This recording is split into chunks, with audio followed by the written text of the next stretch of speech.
Very fun. Ooh, lots of fun contraptions. More and more. Oh, sorry. I have my phone. I'll add it to it. You can record us. Cool. All right. Well, I guess I'll start off. So, your character, Laurel. How much of that came from you, or versus the makeup that you were wearing getting you into that character? Ooh, that's a good question. Well, I will say that definitely the external helped a lot in manifesting exactly how she carried herself.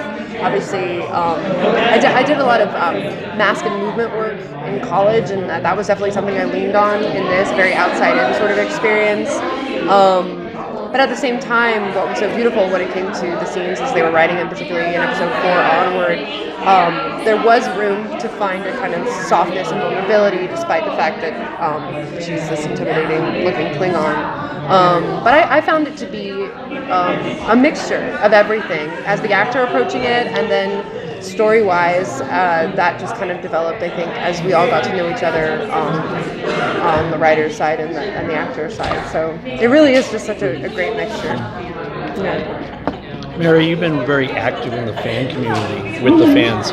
What were your expectations when you came into Star Trek, and how do you see it today? Well, it's been such an incredible journey with that, and particularly starting that journey before anything had come out, when just the announcement that I was a part of the show, to now that the full season is out, and there was such a great journey for my character, and kind of now the reverberations starting to do things like this, kind of discussing what happened in season 1. My big goal always, as somebody who grew up loving certain franchises and just being passionate about things, I wanted to give that level of respect to the fans, because I take it seriously, and I think it's important that we bring all of ourselves to everything we do, but particularly with something that's so beloved for so long. And that's what's, the interactions, it's been so fun. I hadn't done Twitter before I did the show, but it's been so fun. I've met people, both, fans from all over the world, different artists who are creating fan art, artists that I respect in different mediums that I find out are watching the show and I get to meet. Like, it's just been amazing across the board, and I think Star Trek is something that is beloved by a lot of lots of different types of people. And so it's fun to learn who actually has been a Trekkie their whole life, and is embracing discovery. It's been very humbling and very beautiful. Is it tougher to learn lines in Klingon, or to say it with the teeth in?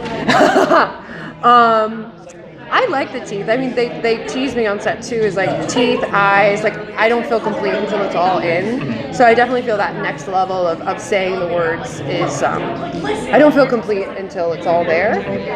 But I definitely appreciate not having to practice my lines in the full makeup and teeth. It's great. I mentioned on the panel that I do have these 2-hour sessions with Rhea Nolan, our dialect coach. And that's really about breaking it down and getting kind of the basis of the sounds, reminding me to really go in the back of my throat for certain noises. And so then, but it is that final moment when it's all coming together, that there is a certain release. So in a certain way, that feels easier. It flows more. I wouldn't say I'm like, that was a piece of cake, but it definitely feels like all that hard work beforehand pays off. Do you have a favorite aspect of your character? Yes, many. I treat all my characters, well, with a lot of respect, but I also feel like they come to me at a time in my life when I need them. And I felt that very much with Laurel, just kind of her arc of living in the shadows and working from the sidelines and not having confidence in her own abilities and power. That was a big journey for me it's a continued journey for me. I'm still trying to own myself and my own power in my own life.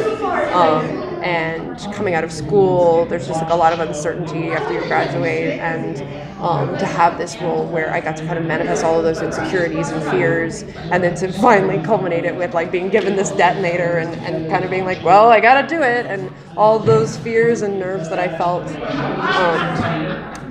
doing that speech as the actor, I got to manifest in the character. So the short answer to your question, I would say, would be her sensitivity and her vulnerability, because I think that's true for all characters, but I think that I've been given room to really breathe into that from a lot of the scenes and moments I've had from the writers. So things ended happening rather quickly at the end of season 1 for Laurel. Yeah. So how tenuous do you think her hold is? Right. I mean, it's a good question, right? I'm very interested to see how they explore that in season 2. I think that it could go a lot of different ways, and what's fun being in this part of the timeline is there's a lot of room for finding out why things ended up the way they are in 10 years. I think it's really fun. I love that they have the moment where I have or I say, I'm the leader, and they laugh at me. So obviously not everyone's just like, okay, cool, you got great. It's all good. So, and the fact that my last line is the reunification of our race begins now. I think that Laurel is a very hard worker and very determined and fierce, and always, she starts with plan A, B, and C, but usually reverts to X, Y, and Z, but she will have a plan. I'm very interested to see how it unfolds. I'm as in the dark as you are.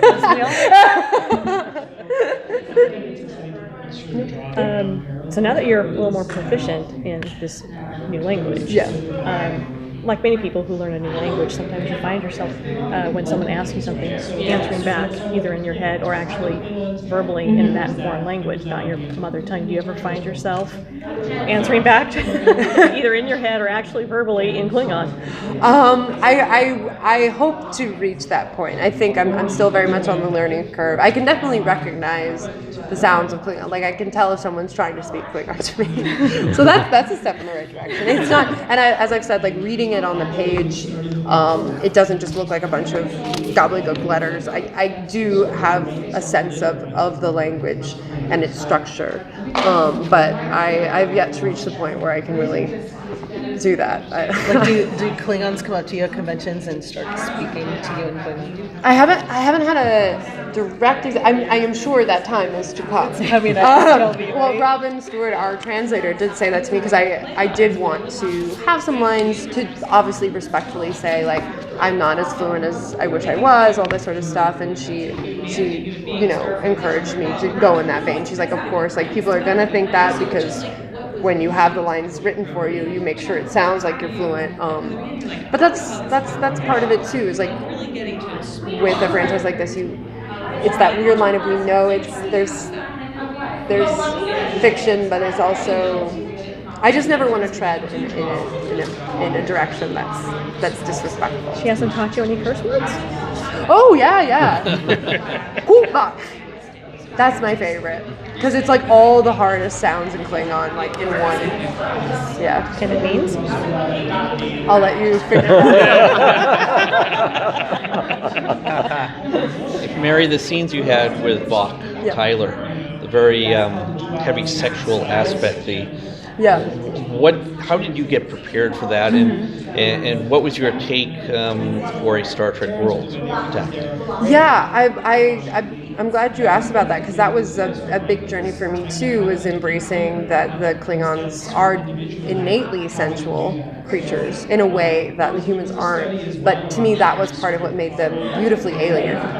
And part of what I was able to justify, certainly like in the scene in Despite Yourself, episode 10, that Jonathan Frakes directed so amazingly, and particularly that scene was so complex, and I know Shazad and I were like, we don't want this to just be some creepy Hannibal Lecter sort of situation. And it was like, for me, I was like, right, she's using her sensuality because she is not the Puritan American that I am, that has been like taught to have a certain shame around that. She is using that because that's love also, because for her that connection with Vogue is not just carnal, it's pure and it's genuine. So just the way she navigates it is more alien than human. And I think that it's a very interesting line, and I think that's a beautiful gift of sci-fi, is that you can explore these themes in a slightly different way than you would if it were just two humans interacting.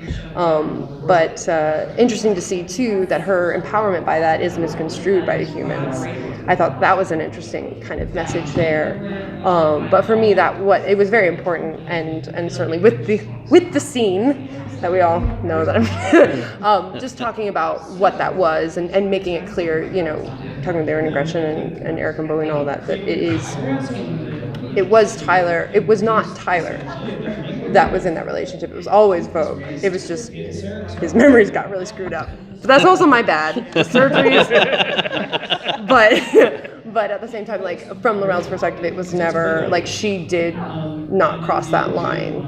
That and I think that's very important, that we're sensitive to that it's complex and it's crazy, and again, it's a mythology. I mean, you look at Medea, you look at Antigone, you look at any Shakespeare's plays, they go to these crazy heights, but it's because we're exploring something deeper in humanity. So yeah, so that question is very, very important to me, and something I took very seriously, and I think it's confronting. I mean, like we say, this show does go to a certain edge that other ones haven't, and I think that's part of it, is we need to maybe reevaluate how we think about those things. Are there any scenes from Shakespeare? Because obviously you draw on that. You spent some time doing Shakespeare. Is there any scenes, or I'll just say scenes, from Shakespeare that you draw on very specifically? With these? That's a good question. Well, I will say that the two roles I played before I played Laurel were Macbeth and Iago, strangely enough. And I actually feel that there are elements, but particularly of Iago, that the way in which he is so malleable. And every scene he's in, depending on who he's with, he's a different person. And I think Laurel embodies that, but in a female way, and her relationship with Cornwell is very different from her relationship with Tyler, obviously, and then Saru. That she's a real listener, like she said, she's from the shadows, and she recalibrates based on who she's interacting with, and ultimately to her own gain, hopefully. But I found this with Iago, which is maybe controversial, but I found a real, actually, like, vulnerable through line for him as well, that I think a lot of people don't want to see. I have stuff coming up, projects exploring that in more detail. Hopefully I'll be able to let you know about that soon. But I think that it was a real gift to having just come off of working on that part and learn so much about how I defined honesty and truth. And to transfer that into Laurel was very, very fun. But Laurel feels more authentic to me, funnily enough, than Iago in a certain way. Because something about being a woman, but a Klingon woman, I don't know. I guess I walk around feeling like a Klingon woman. I've got a bit of a fan service question for you. All right, so were you a fan of Star Trek before getting onto this? All right, so Laurel, or you as yourself, if you were in charge of your own away mission and could choose any 5 characters from any of the Star Trek series to go with you on this mission, who would your team be? Oh, that's okay. Right, there's a away mission, me or Laurel. Because I think whichever one's easier for you. Well, I think actually coming from Laurel's perspective, just because I am kind of aware of how she is in the world. I mean, I do think, and if we could span timelines and all that sort of stuff, I think she would kind of try and maybe ban the other female Klingons. Like, I think maybe she would talk to the Duras sisters and and Grilka. I mean, Grilka's like Mary's personal favorite. I think so that's 3 right there. Yeah. But I'm not sure about like Kaylor and B'Elanna. I don't think. I think half Klingon. We'd be okay about it. But trying to think. I feel like if it were L'Rell, I think she would be trying to. She's in. You ask me these questions. I tell you, I'm very passionate. You're going to get a very long-winded. But I will say that I do think that she's at a turning point. I think the L'Rell you met at the beginning of the season would have picked a bunch of Klingons. And I think perhaps by the end, she's starting to realize that maybe she should look outward more. And that there is more to the humans. And if there's more to the humans, perhaps there's more to the Romulans or the Andorians or, I think she's at a turning point. So, but maybe, and I actually do think L'Rell would Cornwell, now that I think about it. Like, that's one of my favorite relationships she has in the show. Of course, the Tyler relationship, but like, yeah, I just think that there's a real respect. Yeah. That, and Jane talked about this, that on After Strike, that the first scene that we have together after the scream, there's like a whole first chunk that where we were kind of scoping each other out, and she really proves to me that she's smart and she gets that I'm not like all the other Klingons, and I kind of respect that. And kind of, that's already innately there with what was cut, but I think that sort of complexity of like, oh, I'm smart and you're smart, so the smart thing to do is not just kill each other. And I think that she would trust that she would have her back in a certain way. But then, of course, I'm the one that almost gets her. But that's on L'Rell. She knows Cornwell's trustworthy. So that's my long-winded answer. All right. Well, following on that, because you're saying that L'Rell sees her character or herself growing, right? Yeah. So, last scene, we see Tyler decide to go with L'Rell.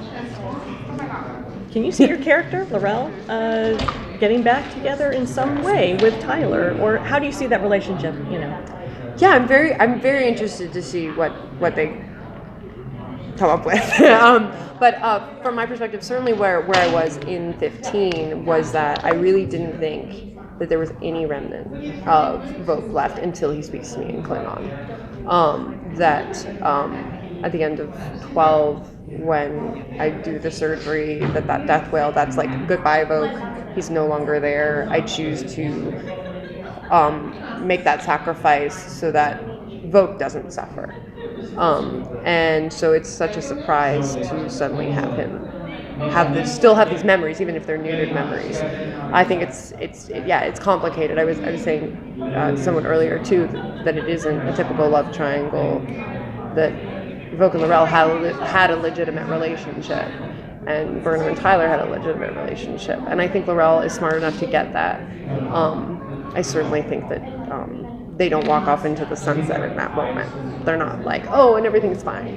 I think that they understand the complexity of it. He's gonna have a heck of a time being accepted by the other Klingons. Yeah, so the possibilities are endless, but I think it's, in that way, I think my friend would say to me in college, you gotta have the breakdown before the breakthrough. And I think that L'Rell had that kind of breakdown and is piecing herself back together and trying to do the right thing. And ultimately, the most important thing in 15 for L'Rell was to bring peace, or to understand that this collaboration was more important than any personal grievances. So, leaders. Making personal sacrifices. Mary, what's your biggest surprise about Star Trek? Biggest surprise? Just in kind of fandom role, you've been living it for over a year. Yeah. Almost 2 years. Yeah. I mean, I wouldn't say it's like a shocking surprise, but I will say that it has been overwhelming how much love has really been given from the community. That I've seen far more love than hate. I've seen people, like your girl in the panel today, who was like, I wanted to hate this, but I liked it. Like that sort of mentality of like, she still watched it. Like she still eventually, like she was resistant, but eventually she did watch it, and she could have liked it or not. But I think that there's an open-mindedness and a hope for the future that propels fans forward, and I'm really thrilled that that's true. Man. Yeah. We're getting kicked out of the room. Get out of here. Thank you so